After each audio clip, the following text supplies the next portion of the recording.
Bonjour à toutes et à tous, ravi de vous rejoindre aujourd'hui pour ce webinaire, tous ensemble, ravi de pouvoir démarrer cette nouvelle session. Aujourd'hui, clairement, on va parler d'un sujet dédié plutôt au parcours d'intégration, parcours d'onboarding. Pourquoi? Parce que souvent, on investit énormément de temps dans l'accompagnement, l'intégration des nouveaux collaborateurs. Et en effet, il y a un désengagement qui peut arriver. Il y a beaucoup trop de contenus souvent partagés qui sont pas faciles à mémoriser. Et donc, il y a une surcharge de contenu, ce qu'on appelle de l'infobésité, hein. Il y a des parcours d'intégration du coup qui sont souvent trop longs et pas tout le temps digitalisés pour peut-être vos types d'organisation. Donc le sujet d'aujourd'hui, eh bien, c'est peut-être de répondre à vos enjeux RH et comment accueillir et faire progresser vos équipes en continu, mais aussi faire en sorte que vos collaborateurs, collaboratrices, pardon, n'oublient pas 70%, 80% de ce qu'ils ont vu dans ce parcours d'intégration, d'onboarding, d'accompagnement. Alors le comment, évidemment, c'est notre positionnement. Nous, chez Cards, je vais évidemment me présenter pour démarrer dans ce sens-là. C'est grâce à une démarche qui est liée à de l'ancrage, forme de micro-learning, des petits modules de formation courts, digestes, qui ne viennent absolument pas remplacer le présentiel ni le distanciel, mais qui viennent justement favoriser les rappels, les sensibilisations qui peuvent avoir lieu avant l'onboarding pour mettre tout le monde à niveau le jour J, et puis après aussi pour avoir des rappels réguliers avec ce qu'on a réussi à créer et notre innovation qui va dans ce sens-là, qui est notre moteur d'ancrage, Learning Routine, qui permet de créer des véritables routines d'apprentissage adaptées au rythme et à la progression de chacun. On parle aussi parfois, pour peut-être les plus assidus d'entre vous sur la partie learning, de learning and talent development. Eh bien, on est sur ces sujets-là d'adaptive learning, de contenu adapté à la progression de vos équipes et non pas dédié à charger la mule. Alors, on va rentrer dans le vif du sujet, parce que l'objectif, c'est de faire quand même une vidéo relativement courte, une session ensemble en webinaire où vous pouvez d'ailleurs poser toutes vos questions. Donc, j'ai plusieurs écrans ici, il y a l'équipe aussi à distance qui m'accompagne.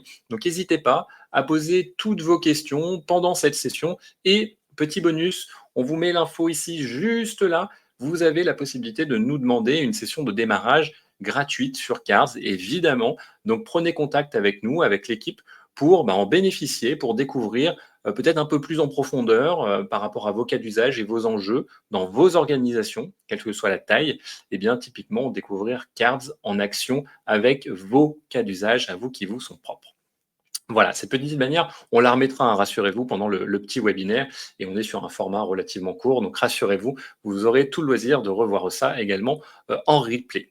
J'attends vos questions, si vous en avez déjà, peut-être pour commencer, pour certains et certaines d'entre vous. Sinon, eh bien, on démarre tout de suite sur ce sujet, réussir l'onboarding et la formation continue grâce à une démarche d'ancrage. Alors évidemment, je vais me lancer tout de suite dans un partage d'écran pour vous montrer à quoi ressemble Cards concrètement. Et évidemment, la première chose, eh bien, c'est de vous montrer l'interface de la solution. Cards, oui, c'est une solution en ligne qui ne vise pas à remplacer vos SIRH, vos LMS ou d'autres logiciels ou applications d'ailleurs existantes, mais qui vise plutôt à simplifier l'accès au savoir. D'accord? On est dans cette logique-là de favoriser l'ancrage. Donc, il y a une plateforme en ligne qui existe, ou un site en ligne si vous préférez, qui vous est dédié, et dédié à vos équipes, à vos collaborateurs, et qui peut être d'ailleurs disponible en marque blanche. On le dit évidemment avec grand plaisir, mais Cards, la plateforme, il y a une application mobile, il y a des intégrations aussi disponibles, dont une intégration dans Microsoft Teams, hein, si certaines d'entre vous sont équipés de ces solutions. Eh bien, Cards est disponible en marque blanche. Alors, je vais mettre en grand écran, ce serait quand même plus simple et sympa aussi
Le règlement général sur la protection des données est entré en application le 25 mai 2018 pour mieux encadrer le traitement.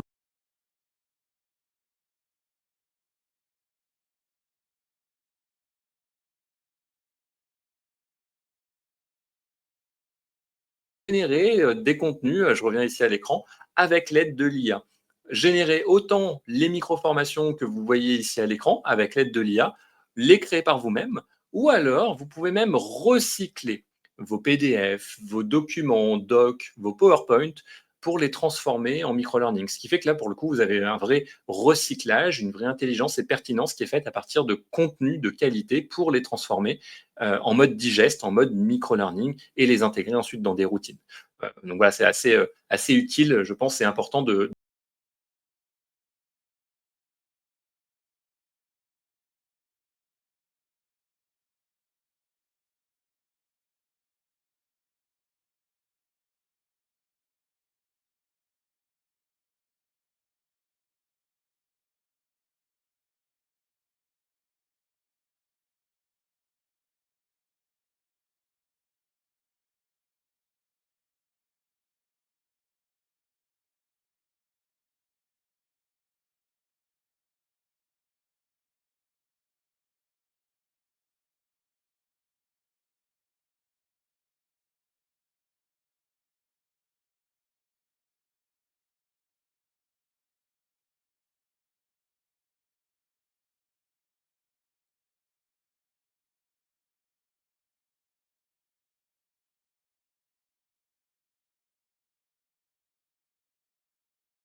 on est sur un contenu digeste de quelques minutes seulement. L'objectif, il est de ne pas charger la mule, évidemment, de vos équipes dans un parcours d'onboard. Alors, une fois que vous avez compris ça,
être libre à chacun. C'est-à-dire qu'ici, hein, sur cette formation-là, sur cette routine-là, je n'ai pas de date donnée. Les contenus sont débloqués pour moi, à mon propre rythme. Mais vous pourriez avoir des contenus qui sont imposés à des dates données dans le cadre d'une séquence, d'une session qui a lieu entre telle date et telle date. Et donc, vous pouvez définir une durée, évidemment, pour vos routines. Je parlais de progression tout à l'heure. Eh bien, on retrouve tout en haut le menu progression également, avec la progression individuelle, une fonction de classement pour permettre à des groupes de collaborateurs donnés, parce que oui, vous pouvez évidemment synchroniser, créer, voilà, ou importer des groupes, des équipes de collaborateurs, de collaboratrices. Et là, bah, vous pouvez voir évidemment qui est en tête du groupe. Et c'est ce qui va permettre aussi aux personnes de créer de l'émulation, de se challenger, par exemple pour des forces commerciales plus tard. Ça marche plutôt pas mal. Et bien de voir qui est en tête du classement. Ça, c'est libre à vous d'activer ou pas le classement. Et je parlais de badge, enfin, l'utilisateur retrouve aussi les badges qu'il a acquis et les badges qu'il peut débloquer. Donc là, je vois, j'ai débloqué 5 badges et il y en a 5 autres que je n'ai pas encore débloqués, mais on me dit que faire pour les obtenir. Donc ça, c'est ce qui va vous permettre aussi de valoriser les connaissances, les savoirs, peut-être les certifications aussi que vous voulez apporter à vos équipes en fonction des conditions que vous créez. Alors maintenant, la question, c'est, bah, une fois qu'on a vu ça, c'est bien beau, oui, cards, applications mobiles, plateformes. Il faut savoir que c'est intégrable à vos LMS et SIRH. On peut connecter les données, les faire remonter, hein, évidemment, c'est très important. Mais vous, peut-être, ou certaines personnes dans vos équipes, ont justement des connaissances à partager, ont l'envie de créer ou de recycler des contenus. Et bien à ce moment-là, ils vont pouvoir ici disposer d'un accès éditeur et accéder à l'interface de gestion de cards sur laquelle on va retrouver l'historique, les statistiques et la gestion de l'interface. Ce qui va se faire par ce menu ici tout en haut, de manière très simple, hein. Dashboard, utilisateur, formation, notification, routine et badge. Il n'y a pas d'autre menu d'administration. On a voulu faire en sorte que ce soit simple et rapide.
Assistant intégré dans Cards pour justement vous permettre d'avoir ici une conception d'une micro-formation, d'un contenu le plus précis possible en fonction de vos enjeux, de vos cibles, de votre contexte, de votre organisation. Donc là, vous pouvez y aller, hein, vous pouvez indiquer énormément de choses. Moi, le conseil que je donne souvent à nos clients ou aux personnes qu'on accompagne, aux entreprises qu'on accompagne, c'est d'avoir une bibliothèque de prompts de disponible. Comme ça, ici, vous pouvez réutiliser à chaque fois la même orientation, le même style. Et c'est utile aussi pour la génération d'images, puisqu'on est aussi capable de générer des images directement depuis Cards. Donc, vous allez voir, on peut générer, reformuler, synthétiser. L'assistant IA est évidemment disponible pour ça.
mail, en l'occurrence, qui va vous dire bah, bonjour Mathieu, ça y est, la formation elle est prête sur Cards, dans 3 minutes, admettons, ou peut-être 5 minutes, tout au plus, en fonction des quantités de contenu que vous avez demandé.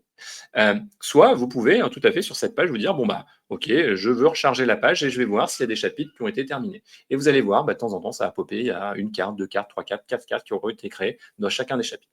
Donc le tout, bah, ici de revenir voir si ça a été créé ou alors d'attendre de recevoir le mail pour voir. Et là, vous voyez, j'ai déjà 2 chapitres sur 4 qui sont terminés en quelques secondes, évidemment. Donc ça peut prendre plus ou moins de temps, évidemment.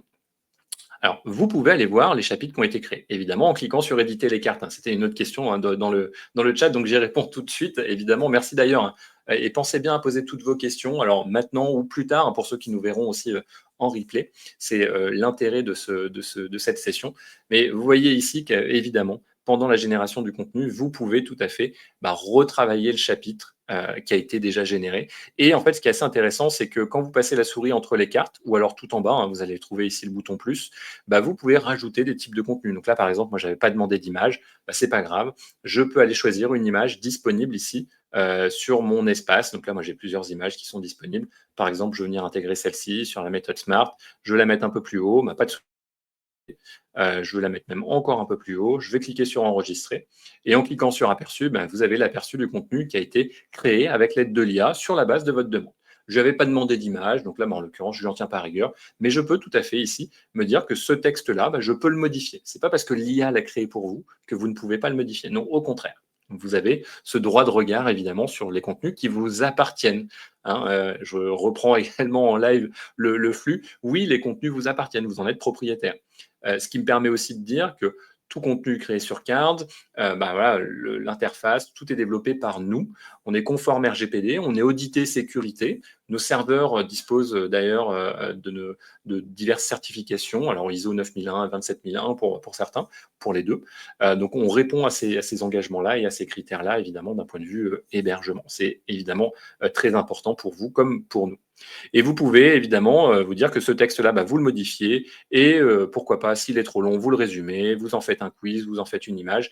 Et là, typiquement, avec l'aide de l'IA ou pas, vous allez avoir une conception qui va être faite. D'accord? Donc là, ici, je peux la laisser mouliner. Ce que je vais faire, c'est qu'on reviendra peut-être plus tard sur ce contenu, mais je vous ai montré ici comment ajouter une formation avec l'aide de l'IA et pas à partir d'un document. Mais c'était la troisième solution que vous aviez ici. Vous pouvez faire exactement le même travail avec le mode expert ou avec le mode IA avancé, au choix, ou aucun des deux, en choisissant un fichier, en l'occurrence, depuis votre ordinateur. Donc là, par exemple, moi, j'ai 2 fichiers, 3 fichiers. Ça peut être des PDF, ça peut être d'autres choses. Aucun problème. Vous pouvez tout à fait venir glisser vos fichiers ou choisir vos fichiers ici. PowerPoint, Doc, PDF. Alors là, j'en ai mis un qui est un peu trop lourd, c'est pas très grave. Mais en l'occurrence, vous pouvez venir choisir vos fichiers. Et à partir de ces fichiers-là, en l'occurrence, vous allez pouvoir les synthétiser en micro-learning et faire exactement le même travail qui a été fait. Et là, vous allez voir les 3 étapes. Le contenu va mouliner. On va d'une part garder le texte d'un côté, qu'on va catégoriser, identifier et vectoriser. Et de l'autre côté, les images. Ce qui fait que s'il y a des images qui ont été déjà intégrées dans votre document, en PowerPoint, en PDF, en doc, en fait, le temps de conception du document n'est pas perdu. C'est pour ça qu'on parle de recyclage. C'est qu'on va garder vos images d'un côté, le texte de l'autre, on va identifier la thématique, les sous-catégories, et en fonction de votre demande, on va vous proposer une micro-formation. Ce qui fait que le contenu va être réutilisé, va être réutilisable, et ça, c'est ce qui peut nourrir notamment un parcours d'onboarding, comme on va le voir juste après. Donc là, je suis sur la proposition de la structure de formation à partir de mon document. J'ai quand même un petit conseil à cette étape, c'est que plus vous mettez des documents longs, par exemple 300 slides, 400 slides, plus c'est long et plus ce sera synthétique. Plus vous mettez des documents de qualité et précis sur une thématique, plus ce sera rapide et précis, et évidemment, en l'occurrence, sur Cards. Donc voilà, c'est assez intéressant de se pencher sur ce sujet pour voir typiquement la conception qui a été faite. Alors, pendant que ça mouline et que, en l'occurrence, mon document est analysé, on va aller voir ici sur la partie routine. Donc là, dans le menu routine, vous pouvez cliquer sur la liste des routines ou sur ajouter une routine. Et en fait, vous allez retrouver les routines, les séquences de contenu, en l'occurrence, que vous avez pu créer. Donc là, vous voyez, j'ai des routines sur de l'onboarding, sur de la RGPD. Et mes routines, si je vais voir ma RGPD, ma sensibilisation RGPD, sont ces enchaînements-là, sont ces séquences adaptées au rythme de mes apprenants ou alors séquencées en fonction d'une date donnée ou d'une période donnée. Et vous allez retrouver les statistiques à droite qui vous montrent étape par étape où en sont vos apprenants. Ou alors, si vous allez sur la vue par apprenant ici, on va vous montrer combien d'apprenants ont terminé, ont commencé, ont voilà, pas commencé encore. Et vous allez avoir évidemment tout le visu statistique de votre routine, ainsi qu'un visu avec l'arborescence des éventuelles autres routines qui vous permettent d'orienter tout votre schéma d'onboarding et votre parcours d'onboarding avec peut-être en 1 le welcome kit, en 2 le parcours d'intégration, en 3 de la sensibilisation RGPD, en 4 une autre routine sur la partie politique, culture d'entreprise. Voilà, bref, vous pouvez automatiser l'ancrage de vos savoirs dans le cadre d'un parcours d'onboarding et d'intégration de vos collaborateurs. Et ça, ce qui est assez intéressant, c'est que vos équipes vont le retrouver ici naturellement dans l'onglet routine. Ils ou elles vont recevoir aussi des notifications pour les inviter à démarrer. Hein, c'est le cas de mon Welcome Kit ici. Et s'il y a des contenus que j'ai démarrés que je n'ai pas terminés, je vais avoir, comme sur Duolingo ou Babel, des petites relances assez familières qui vont vous permettre, en l'occurrence, d'inviter vos collaborateurs et vos équipes à progresser et peut-être les inviter aussi à obtenir un badge, ce qu'on a vu tout à l'heure avec les badges. Dans le menu badge, vous pouvez créer vos propres badges et définir les règles d'attribution pour vos équipes. Voilà en quelques minutes. Alors, j'avais promis 20 minutes, on est à 23, voilà, on en est proche. Si vous avez d'autres questions, allez-y. Je suis là évidemment pour ça, pour répondre à toutes vos questions. J'ai vu passer tout à l'heure dans le chat, je vais juste retourner sur l'info. Oui, c'est ça, une notion de marque blanche. J'en parlais tout à l'heure en introduction. En fait, sur Cards, j'en parlais en intro, hein, l'administrateur, le propriétaire de l'espace, a la possibilité de mettre l'espace en marque blanche. Alors, si l'offre souscrite le permet, évidemment, et on parlera des offres, évidemment, peut-être respectivement. Elles sont présentées sur notre site internet. J'y reviendrai un peu plus tard. Mais vous avez la possibilité ici, dans la partie Mon espace, de venir choisir de mettre votre propre logo, de nommer votre espace comme vous le souhaitez, de mettre votre propre favicon et éventuellement de configurer tout ce qui est SSO, Active Directory, de créer des rôles personnalisés. Donc, on a un système de gestion des droits également qui vous permet de définir les permissions par éditeur, pour les équipes relectrices, pour les équipes support ou autre. Donc, vous pouvez créer des droits, évidemment, et on a un système de droits qui est plutôt très complet, évidemment, comme vous pouvez le voir. Et sur le listing des formations, vous retrouverez vos contenus qui ont été créés avec toutes les statistiques de progression, puisque j'en ai pas parlé pour les formations, mais c'est comme pour les routines, vous avez toutes les statistiques qui sont présentées ici directement dans Cards, dans le listing des formations. Voilà pour cette courte présentation dédiée à l'onboarding, la formation continue, les parcours d'intégration de vos équipes. J'espère avoir été très clair. A priori, oui, je ne vois pas d'autres questions dans le chat. Ce format se veut volontairement court pour vous permettre de passer aussi le reste de la journée à faire d'autres choses et pas qu'à visionner un webinaire. En tout cas, n'hésitez pas à revenir vers nous, alors que ce soit auprès de moi ou de l'équipe, typiquement. Évidemment pour que vous me voyez, mais n'hésitez pas à poser vos questions. Je vous remets l'adresse mail également pour demander la petite session de démarrage, donc vous pouvez nous écrire ici, et puis avec grand plaisir pour vous présenter nos offres, que ce soit autant en mode plateforme, on fonctionne par licence utilisateur, ou en mode auteur, si vous voulez avoir l'export de contenu sans forcément de licence d'utilisateur. Donc dans un cas, vous aurez toutes les fonctionnalités, notamment le moteur d'ancrage, qui permet de s'assurer, de garantir que les contenus ils entrent dans le cadre de routines d'apprentissage personnalisées adaptées. Et dans d'autres cas, si vous ne voulez pas bénéficier du moteur d'ancrage, vous pouvez vous servir de Cards comme d'un outil de création, de génération de contenu qu'ensuite vous allez exporter et mettre en SCORM, par exemple, pour ceux qui connaissent, directement dans vos LMS ou d'autres plateformes compatibles. Voilà pour cette session. J'espère avoir été clair. L'adresse mail, elle est ici si vous voulez démarrer. Et puis, preneur plus tard de vos feedbacks, évidemment. On vous accompagnera avec grand plaisir pour démarrer sur l'outil. Si vous démarrez ensemble avec nous, typiquement, il y a des sessions d'onboarding qui vous aident également à prendre en main la plateforme, même si vous l'avez vu, c'est relativement simple. Donc, vous allez pouvoir très vite avancer et créer vos premiers parcours d'onboarding ou de formation continue avec l'aide de Cards. Un grand merci encore sur du coup ce petit temps que vous nous avez alloué. Et puis l'équipe et moi-même, on reste disponible si vous avez d'autres sujets à aborder avec nous plus tard. Un grand merci et puis je vous souhaite une très belle fin de journée et à très bientôt. Au revoir, au revoir.